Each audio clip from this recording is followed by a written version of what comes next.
le 6 mai. Non, c'est bon. Le 6 mai, il y a des... Liberté et vérité, la manifestation de la résistance contre la macaroninerie. Il y a des copains, Liberté, il y a des copains qui vont venir de Belgique. liberté, résistance. Il faut résister à ce qui se passe, à cette manipulation. Il y a des gilets jaunes de Belgique qui vont venir le 6 mai à Paris, qui vont organiser un gros truc.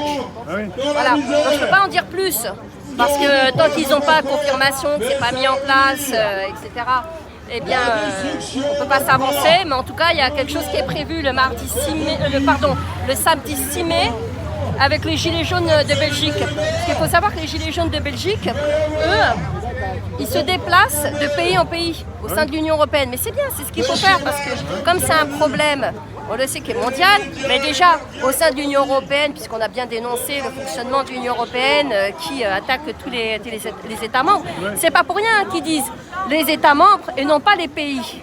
Parce que c'est un fonctionnement comme un État fédéral, tu vois. Donc, ouais, ils veulent gommer les pays, ouais. Ben oui. Donc, Les États membres.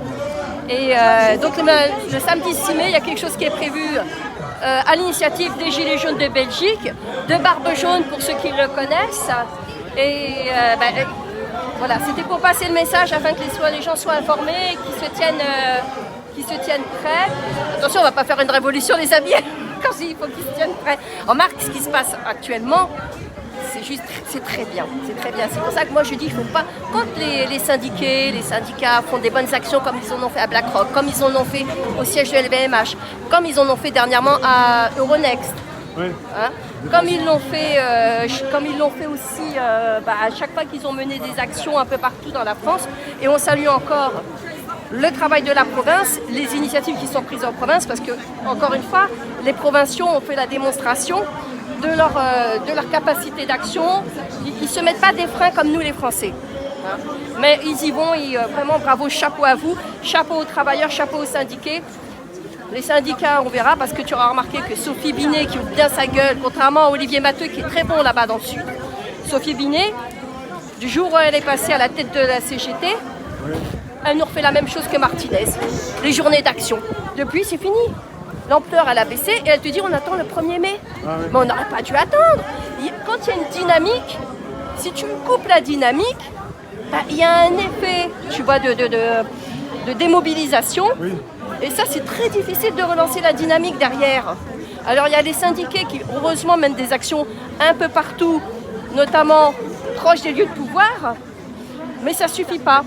Donc moi je dis très clairement, Sophie Binet, on va t'avoir à l'œil, hein, parce qu'il n'est pas question qu'elle nous fasse le même coup que la Martinez.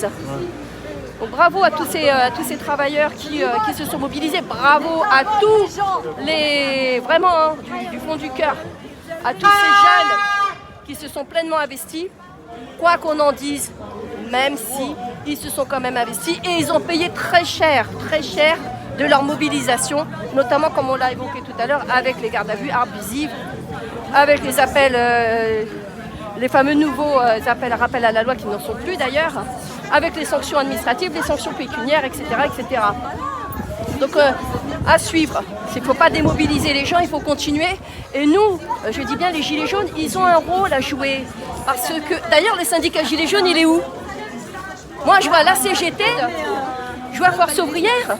Ben, c'est là où le syndicat Gilets jaunes, il a une place à prendre. C'est là où il doit se mettre en tête. Parce que, pour le coup, ça le met en visibilité, ça permet d'offrir une autre alternative à ces syndicats-là. Et ça permet aussi de rassembler. Donc ils ont vraiment une carte à jouer, ils doivent profiter de cette opportunité. Et les Gilets jaunes, moi je suis désolée, je ne demanderai jamais. Et d'ailleurs, c'est pas pour rien que dans toutes les mobilisations, que ce soit les syndicats ou la jeunesse, ce sont toujours les chants des Gilets jaunes qui sont repris en chœur. Parce que s'il y a bien un mouvement qui fait peur au pouvoir, c'est le mouvement des Gilets jaunes. C'est le seul qui fait trembler le pouvoir. Là, ce qu'on est en train d'observer depuis plus d'1 mois, mais c'est exactement dans l'ADN des Gilets jaunes. Et les gens l'ont compris. Donc ils sont en train de s'emparer de ça et c'est très bien. Mais les Gilets jaunes, ils doivent être présents. Ils ont un coup à jouer et c'est là où ils doivent marquer et faire acte de présence en gardant leur identité propre. Voilà. Bon, c'est tout ce que je voulais dire. Moi, c'était surtout par rapport au 6 mai. Les Gilets jaunes de Belgique, donc ils vont organiser cet événement. Il faut savoir que eux, donc, ils vont en Allemagne rencontrer les Gilets jaunes d'Allemagne, parce qu'il y en a, les Gilets jaunes d'Angleterre. Et j'invite, moi, tous les frontaliers, je le répète encore une fois, à se réunir, tous ceux qui sont frontaliers, à se réunir avec les mouvements contestataires qui sont de l'autre côté. C'est comme ça qu'on va générer vraiment un gros mouvement. Et j'espère un jour qu'on va tous converger vers le siège de la Commission européenne à Bruxelles.